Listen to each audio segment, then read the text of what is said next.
ನಮಸ್ಕಾರ ಸರ್, ನನ್ನ ಹೆಸರು ತುಷಾರ್. ನಾನು ಪ್ಯಾಂಟರ್ ಪತ್ರಿಕೆಯಿಂದ ಬಂದಿದ್ದೀವಿ. ನೀವು ಮಾಡೋ ನ್ಯೂಸಲ್ಲಿ ಯಾವ ನ್ಯೂಸ್ ಪಾಪ್ಯುಲರ್ ಆಯಿತು, ಮತ್ತು ನೀವು ಬರೀ ಅಂಥದ್ದೇ ನ್ಯೂಸ್ ತೋರಿಸ್ತೀರ ಅಂತ? ಅಂಥದ್ದೇ ನ್ಯೂಸು ಅಂತಲ್ಲ, ನನಗೆ ಒಂದು ವಿಷಯ ಅರ್ಥ ಆಗಿದ್ದು ಜರ್ನಲಿಸಮಿಗೆ ಬಂದ ಮೇಲೆ, journalism is also a story telling ಅಂತ. ಕತೆ ಹೇಳೋದದು. ಏನಾಯಿತು ಗೊತ್ತಾ, ಅದು ಹಾಗಾಯಿತು, ಅವ್ರು ಅಲ್ಲಿಂದ ಬಂದರು, ಇವ್ರು ಇಲ್ಲಿಂದ ಬಂದರು, ಘಟನೆ ಹಿಂಗೆ ನಡೆದ್ಬಿಡ್ತು. ಆ ಕಥೆ ಹೇಳೋ ಕಲೆಯನ್ನು ಕರಗತ ಮಾಡಿಕೊಳ್ಬೇಕು. ಸೊ ಒಂದೊಂದು ಸಲ ತುಂಬ ಚೆನ್ನಾಗಿ ಹೇಳಿರ್ತೀವಿ, ಇನ್ನೊಂದು ಸಲ ಎಲ್ಲ ಕಥೆಯಲ್ಲೆಲ್ಲೋ ಮಿಸ್ಸಿಂಗ್ ಲಿಂಕ್ಸ್ ಜಾಸ್ತಿ ಆಗಿರ್ತವೆ, ಆ ಥರದ ಕಥೆಗಳು ಹೋಗೋದಿಲ್ಲ. ಪಾಪ್ಯುಲರ್ ಅಂದರೆ ತುಂಬ ಜನ ಹೇಳ್ತಾರೆ 8:30 ಶೋ ನಾವು ಮಿಸ್ ಮಾಡೋದಿಲ್ಲ ಅಂತ ಹೇಳ್ತಾರೆ, ಇನ್ಯಾರು 7 ಗಂಟೆದ್ದು ಶೋ ನಾವು ಮಿಸ್ ಮಾಡೋದಿಲ್ಲ ಅಂತ ಹೇಳ್ತಾರೆ. ಅಂತಿಮವಾಗಿ ಪಾಪ್ಯುಲರ್ ಯಾವುದಲ್ಲ, ಅದಕ್ಕೊಂದಷ್ಟು ಮಾನದಂಡಗಳಿದ್ದಾವೆ.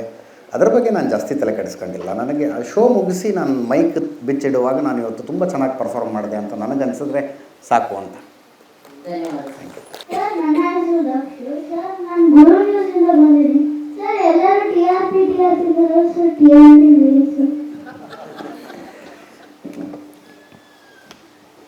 ನಿಮಗೆ ಅರ್ಥ ಆಗೋಂಗೆ TRP ಹೆಂಗೆ ಹೇಳೋದು?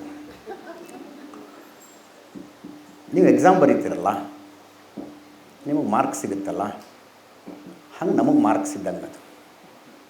ಒಂದೊಂದು ಸಲ ನಿಮ್ಗೆ ಅನ್ಸುತ್ತೆ ಇಷ್ಟು ಚೆನ್ನಾಗಿ ಬರೆದಿದ್ದೆ, ಮೇಡಮ್ ಕಡಿಮೆ ಮಾರ್ಕ್ಸ್ ಕೊಟ್ಬಿಟ್ರು ಅಂತ. ನಮಗೂ ಅನಿಸುತ್ತೆ ಇಷ್ಟು ಚೆನ್ನಾಗಿ ಬಂದಿತ್ತು ಶೋ, TRP ಕಡಿಮೆ ಬಂದ್ಬಿಡ್ತು ಅಂತ.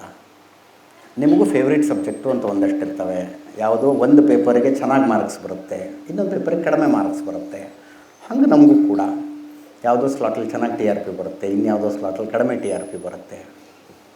ನೀವು ವರ್ಷಕ್ಕೆ 1 ಸಲ, ವರ್ಷಕ್ಕೆ 2 ಸಲ ಎಕ್ಸಾಮ್ ಬರೀತೀರಿ, ನಾವು ವಾರ ಬರೀತೀವಿ, ನಮ್ಮದು ವಾರ ರಿಸಲ್ಟ್ ಬರುತ್ತೆ. ಹಾಗೆ TRP ನಿಮಗೆ ಎಕ್ಸಾಮ್ ಇದ್ದಂಗೆ, ನಿಮಗೆ ಮಾರ್ಕ್ಸ್ ಇದ್ದಂಗೆ. ನಾವು ಪಾಸ್ ಆಗ್ತಾ ಇರ್ಬೇಕು ಅದರಲ್ಲಿ.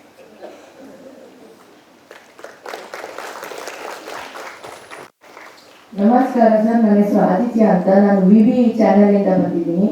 ನೀವು ಯಾಕೆ ಬೆಳಿಗ್ಗೆಯಿಂದ ಸಂಜೆವರೆಗೂ ಒಂದೇ ನ್ಯೂಸ್ ಪ್ರಸಾರ ಮಾಡ್ತಿರ್ತೀರಾ? TRPಗೋಸ್ಕರನಾ ಸರ್? ಎಲ್ಲರೂ ಎಲ್ಲವನ್ನೂ ಮಾಡೋದು ಯಾವುದೋ ಒಂದು ನಿರೀಕ್ಷೆಗಾಗಿಯೇ, ಅದನ್ನ ಅರ್ಥ ಮಾಡ್ಕೋಬೇಕು.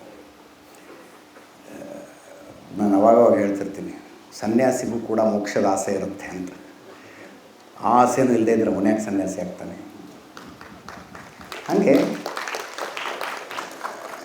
ಭಾಳ ಜನರಿಗೆ ಬೈತೀವಿ, ನೀವೆಲ್ಲ ಓಟ್ಗೋಸ್ಕರನೇ ಪಾಲಿಟಿಕ್ಸ್ ಮಾಡ್ತೀರಿ ಅಂತ. ಪಾಲಿಟಿಕ್ಸ್ ಅವರು ಅದಕ್ಕೆ ಇರೋದು, ಅಂತಿಮ ಗುರಿ ಓಟ್ ತಗೋಬೇಕು ಅಂತ. ವ್ಯಾಪಾರ ಯಾಕೆ ಮಾಡ್ತಾನೆ? ಲಾಭ ಮಾಡಬೇಕು ಅನ್ನೋ ಕಾರಣಕ್ಕೆ. ಸಮಾಜ ಸೇವೆ ಯಾಕೆ ಮಾಡ್ತಾನೆ? ಅವನಿಗೊಂದು ಆತ್ಮಸಂತೃಪ್ತಿ ಸಿಗಬೇಕು ಅನ್ನೋ ಕಾರಣಕ್ಕೆ. ಹಾಗೆ ಹೌದು, ನೀವು TRPಗೋಸ್ಕರ ಮಾಡ್ತೀರಾ, ಹೌದು, ಬಟ್ ಅಡ್ಡದಾರಿ ತುಳಿಯೋದಿಲ್ಲ. ಮತ್ತು ಒಂದೇ ನ್ಯೂಸನ್ನು ನಿಮಗೆ ಅನ್ನಿಸ್ತಾ ಇರ್ತದೆ ಒಂದೇ ನ್ಯೂಸು ಅಂತ. ಪ್ರತಿ ನ್ಯೂಸ್ನಲ್ಲೂ ಅದರದ್ದೇ ಆದ ಬೆಳವಣಿಗೆಗಳಿರ್ತವೆ, ಡೆವಲಪ್ಮೆಂಟ್ಗಳಿರ್ತವೆ. ನ್ಯೂಸ್ ಸ್ಟ್ಯಾಗ್ನೆಂಟ್ ಅಲ್ಲ. ಒಂದು ಘಟನೆ ಆಗಿದೆ ಅಂತಂದರೆ, ಈಗ ಮತ್ತು ರಾಮೇಶ್ವರಂ ಕೆಫೆಲೇ ಏನೋ ಒಂದು ಬ್ಲಾಸ್ಟ್ ಆಯಿತು. ಮೊದಲು ಒಂದು ಬ್ಲಾಸ್ಟ್ ಆಗಿದೆ ಅಂತ ಸುದ್ದಿ ಬರುತ್ತೆ, ಅದೇನು ಬ್ಲಾಸ್ಟು ಅಂತ ಗೊತ್ತಿರೋದಿಲ್ಲ. ಸಿಲಿಂಡರ್ ಇರ್ಬೋದಾ ಅಂತ ಹಾಕ್ತಿರ್ತೀವಿ. ಪೊಲೀಸ್ ಬಂದರು ಅಂತ ಇನ್ನೊಂದು ನೆಕ್ಸ್ಟ್ ಬುಲೆಟಿನಲ್ಲಿ ಪೊಲೀಸ್ ಬಂದರು ಅಂತ ಕೊಡ್ತೀವಿ.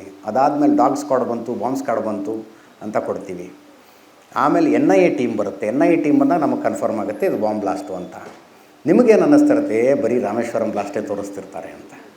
ಬಟ್ ಹಂಗಿರೋದಿಲ್ಲ, ಅದು ಡೆವಲಪ್ ಆಗ್ತಾ ಇರುತ್ತೆ. ಆಮೇಲೆ ಬೆಳಗ್ಗಿನ ಸಂಜೆ ತನಕ ಸುವರ್ಣ ನ್ಯೂಸ್ ಒಂದೇ ಹಾಕ್ಕೊಂಡು ಕೂತ್ಕೊಂಡ್ರೆ ನಿಮ್ಗೆ ಒಂದೇ ಸುದ್ದಿ ಅಂತ ಅನಿಸುತ್ತೆ. ಜನ ಹಂಗಿರೋದಿಲ್ವಲ್ಲ, ಯಾರೋ ಪುರುಸತ್ತಾದಾಗ ಬಂದು ನ್ಯೂಸ್ ಹಾಕ್ತಾರೆ, ಅವ್ರಿಗದು ಹೊಸ ನ್ಯೂಸ್ ಅವಾಗ. ಸೊ ಒಂದೇ ನ್ಯೂಸನ್ನು ಬೆಳಗ್ಗಿನ ಸಂಜೆ ತನಕ ತೋರಿಸ್ತಾ ಇದ್ದೀರಿ ಅಂದರೆ ನೀವು ನ್ಯೂಸ್ ಜಾಸ್ತಿ ನೋಡ್ತಾ ಇದ್ದೀರಿ ಅಂತ ಅರ್ಥ. Be careful. ಧನ್ಯವಾದಗಳು.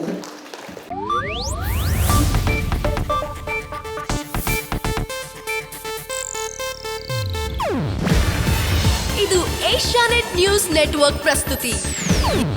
ನೀವು ನೋಡ್ತಿದ್ದೀರಾ ಏಷ್ಯಾನೆಟ್ ಸುವರ್ಣ ನ್ಯೂಸ್.